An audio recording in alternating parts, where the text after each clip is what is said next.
এর মধ্যে শৌল তখনও তাঁর শ্বাস প্রশ্বাসের মাধ্যমে ভয় দেখাচ্ছিলেন ও প্রভুর শিষ্যদের হত্যা করতে উদ্যত ছিলেন।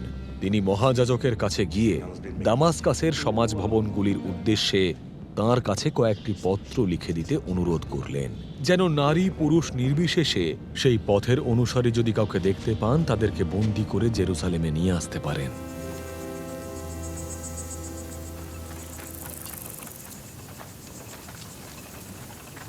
দামাস্কাসে যাওয়ার পথে যখন তিনি সে নগরের কাছে পৌঁছালেন, হঠাৎই আকাশ থেকে এক আলো তাঁর চারপাশে দ্যুতিমান হয়ে উঠল। তিনি মাটিতে পড়ে গেলেন ও এক কণ্ঠস্বর শুনতে পেলেন, তাকে বলছে, শৌল, শৌল, তুমি কেন আমাকে নির্যাতন করছো? শৌল জিজ্ঞাসা করলেন, প্রভু, আপনি কে? তিনি উত্তর দিলেন, আমি যিশু, যাকে তুমি নির্যাতন করছো।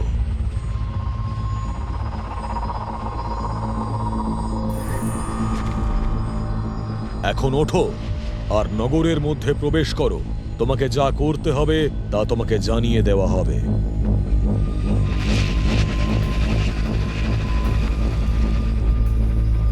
শৌলের সহযাত্রীরা নির্বাক হয়ে সেখানে দাঁড়িয়ে রইল।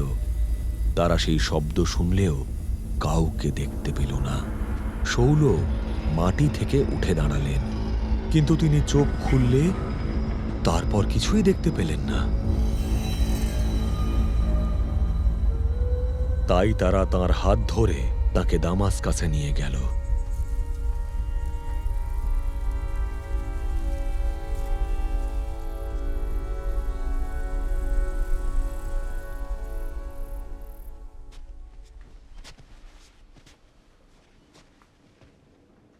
তিন দিন যাবৎ তিনি দৃষ্টিহীন রইলেন। খাবার বা পানীয় কিছুই গ্রহণ করলেন না। দামাস্কাসে অননীয় নামে একজন শিষ্য ছিলেন। প্রভু এক দর্শনের মাধ্যমে তাকে ডাক দিলেন, অননীয়। তিনি উত্তর দিলেন, হ্যাঁ প্রভু, দেখুন এই আমি। প্রভু তাকে বললেন, তুমি সরল নামক রাস্তায় অবস্থিত জিহুদার বাড়িতে যাও এবং তার্সো নগরের শৌল নামে এক ব্যক্তির সন্ধান করো, কারণ সে প্রার্থনা করছে। এক দর্শনে সে দেখেছে যে অননীয় নামে এক ব্যক্তি এসে তার উপরে হাত রাখলেন যেন সে দৃষ্টিশক্তি ফিরে পায়। অননীয় উত্তর দিলেন, প্রভু, আমি এই লোকটি সম্পর্কে বহু অভিযোগ এবং জেরুসালেমে তোমার পবিত্রগণের যে সমস্ত ক্ষতি করেছে তা আমি শুনেছি। আবার এখানেও যারা তোমার নামে ডাকে তাদের সবাইকে গ্রেপ্তার করার জন্য সে প্রধান যাজকদের কাছ থেকে ক্ষমতা নিয়ে এসেছে। কিন্তু প্রভু অননীয়কে বললেন, তুমি যাও, অইহুদি সব জাতি ও তাদের রাজাদের কাছে এবং ইসরায়েলি জনগণের কাছে আমার নাম প্রচার করার জন্য সে আমার মনোনীত পাত্র। আমি তাকে দেখাবো যে আমার নামের জন্য তাকে কত কষ্ট ভোগ করতে হবে।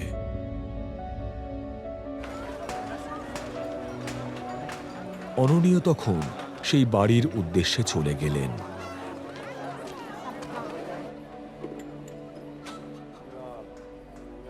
এবং সেখানে প্রবেশ করলেন।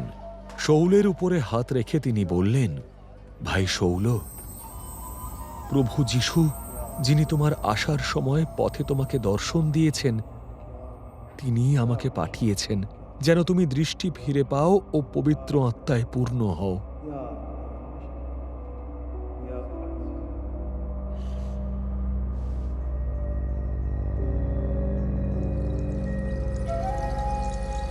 সঙ্গে সঙ্গে আঁশের মতো কোনো বস্তু শৌলের দু চোখ থেকে পড়ে গেল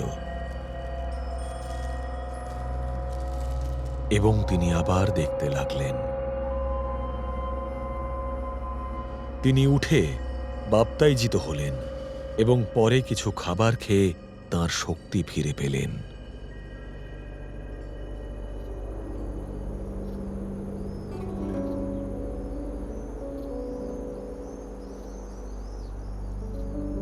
শৌল কয়েকদিন দামাস্কাসে শিষ্যদের সঙ্গে সময় কাটালেন। দেরি না করে তিনি সমাজ ভবনগুলিতে প্রচার করতে লাগলেন যে যিশুই ঈশ্বরের পুত্র। যারা তাঁর কথা শুনল তারা বিস্মিত হয়ে জিজ্ঞাসা করল, এ কি সেই ব্যক্তি নয় যে জেরুজালেমে তাদের সর্বনাশ করেছিল, যারা যিশুর নামে ডাকে? এবং তাদের বন্দী করে প্রধান যাজকদের কাছে নিয়ে যাওয়ার জন্যই কি সে এখানে আসেনি? কিন্তু শৌল শক্তিতে উত্তরোত্তর বৃদ্ধি পেতে লাগলেন এবং যিশুই যে মশীহ দামাস্কাসবাসী ইহুদিদের কাছে তা প্রমাণ করে তাদের হতবুদ্ধি করে দিলেন।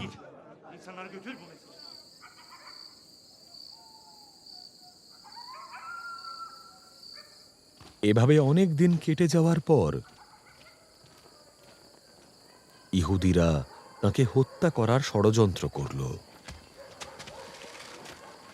কিন্তু শৌল তাদের পরিকল্পনার কথা জানতে পারলেন। তাকে হত্যা করার উদ্দেশ্যে তারা দিন রাত নগর দ্বারগুলিতে সতর্ক পাহারা দিতে লাগল। কিন্তু তার অনুগামীরা একটি বড় ঝুড়িতে করে প্রাচীরের একটি ছিদ্রের মধ্য দিয়ে রাত্রিবেলা তাকে নামিয়ে দিলেন।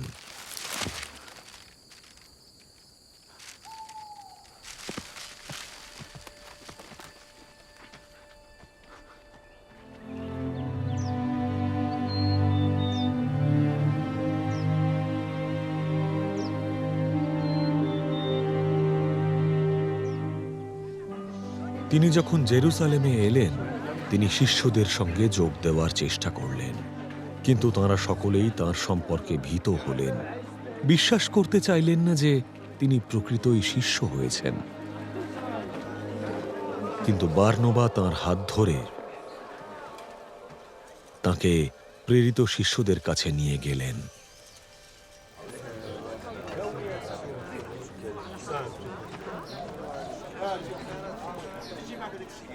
তিনি তাঁদের বললেন শৌল কিভাবে তাঁর যাত্রাপথে প্রভুর দর্শন লাভ করেছেন এবং প্রভু তাঁর সঙ্গে কথা বলেছেন।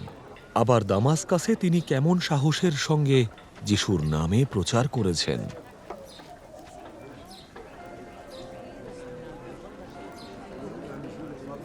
এভাবে শৌল তাদের সঙ্গে থেকে গেলেন। তিনি স্বচ্ছন্দে জেরুজালেমে এদিক ওদিক যাতায়াত করতে লাগলেন, প্রভুর নামে সাহসের সঙ্গে কথা বলতে লাগলেন। তিনি গ্রিকভাষী ইহুদিদের সঙ্গে আলাপ আলোচনা ও তর্ক বিতর্কে যুক্ত হলেন, কিন্তু তারা তাঁকে হত্যা করার চেষ্টা করল। বিশ্বাসী ভাইয়েরা যখন এ কথা জানতে পারলেন, তাঁরা তাকে কৈসরিয়ায় নিয়ে গেলেন এবং সেখান থেকে তার্সে পাঠিয়ে দিলেন।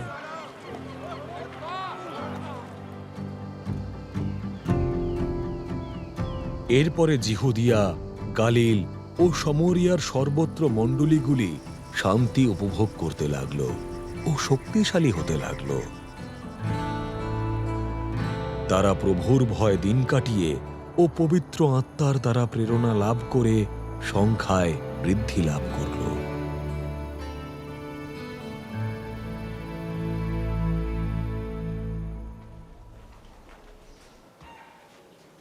পিতর যখন দেশের সর্বত্র যাতায়াত করছিলেন, তিনি লুদ্দায় পবিত্রগণের সঙ্গে দেখা করতে গেলেন। সেখানে তিনি ঐনিয় নামে এক ব্যক্তির সন্ধান পেলেন। সে ছিল পক্ষাঘাতগ্রস্ত ও 8 বছর যাবৎ শয্যাশায়ী। পিতর তাকে বললেন, ঐনিয়, যীশুখ্রিস্ট তোমায় সুস্থ করছেন। তুমি ওঠো ও তোমার বিছানা গুটিয়ে নাও। ঐনিয় সঙ্গে সঙ্গে উঠে দাঁড়ালো।